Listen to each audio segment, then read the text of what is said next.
Recent trends have displayed a sustained exponential increase in freight activity during COVID-19. This speaks to the interdependent nature of all supply chain linkages across the regional transportation system.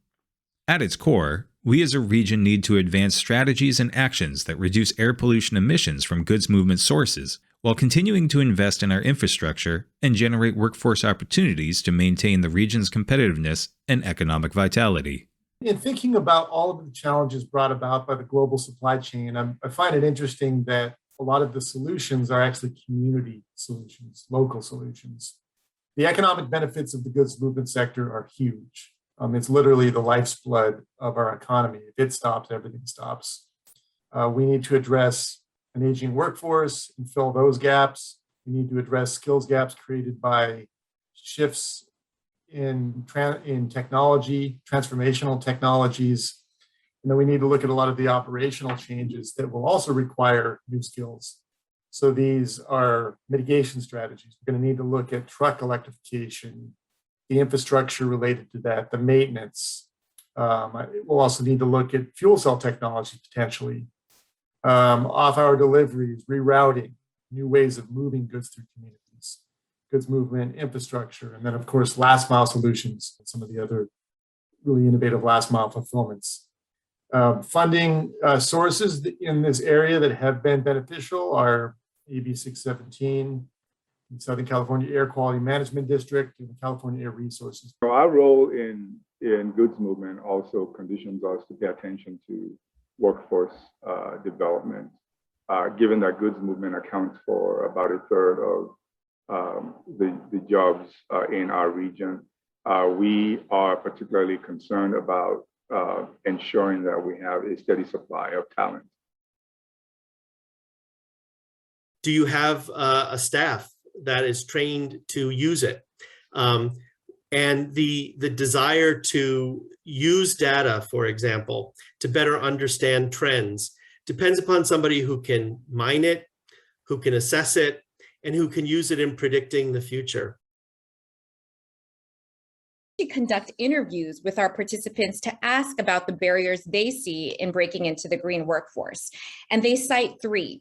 One is lack of awareness, like they don't know what green jobs are. Two is lack of experience. They don't have any prior experience in the space. And then three is lack of access.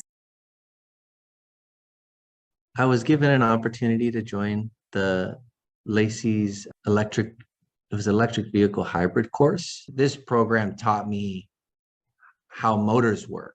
It taught me about where my opportunities were, if that makes any sense, because I was in the electrical industry. So it allowed me to be better at my present job. And it empowered me to have the confidence to put myself out there with my ideas. And that means engaging students at a much earlier age. That means finding ways to support small businesses taking part in apprenticeship programs. One of the challenges with apprenticeships is that it requires a lot of time and energy and tracking and monitoring, time that small businesses don't have. So building up resources outside of the company and expertise that those companies can draw upon. Can promote career exploration and workforce development by providing paid internships and mentorships. These experiences increase the young workers' social capital. Social capital is networking and the ability and opportunities to get to know leaders in the field so that they could have career mobility. When I'm around the type of people who have a desire to help, which is a unique, amazing individual, it's not common in big cities to have somebody who can reach outside themselves and offer their network.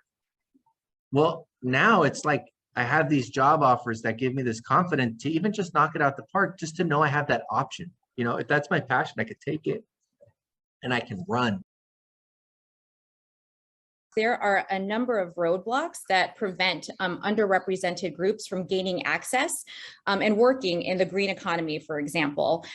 During Lacey's workforce training programs, we specifically focus on engaging participants from underrepresented communities. On average, our participants are 68% Black and Latinx, 25% women, 16% formerly incarcerated. And we actually conduct interviews with our participants to ask about the barriers they see. We also need to look at the reentry populations, or sometimes called the second chance population.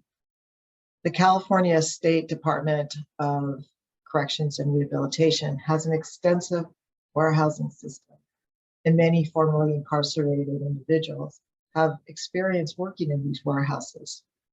So this might be a very positive reentry strategy for these individuals. Wherever possible, employers looking to address skills gaps should look to promote and upskill within their own ranks. It's always a good investment, and it's a great way to ensure that you retain your employees by investing in them. In a lot of cases, upskilling is only half of the solution. The other half is the next generation. And there I would recommend thinking about talent pipelines and career pathway opportunities. This will require employers, leaders in government education to get more centrally involved in K through 12 and the post-secondary continuum. And then also looking at a whole range of ways to rapidly address truck electrification. And as I mentioned earlier, we should not forget hydrogen. That could very well be part of the solution in the long term. And then going back to what I mentioned initially, really relying on community leaders, talking to employers, talking to operators. Don't assume anything. Research should be driven by asking direct questions about what is happening on the ground. We need policymakers, planners, and organizers who advocate for the meaningful engagement of communities with governments as well as industry, and particularly with communities that have been affected by goods movement. These are critical jobs. I wanted to end with saying that in workforce development, the students that we're working with now in middle school through college will be leaders in 2040 and 2050.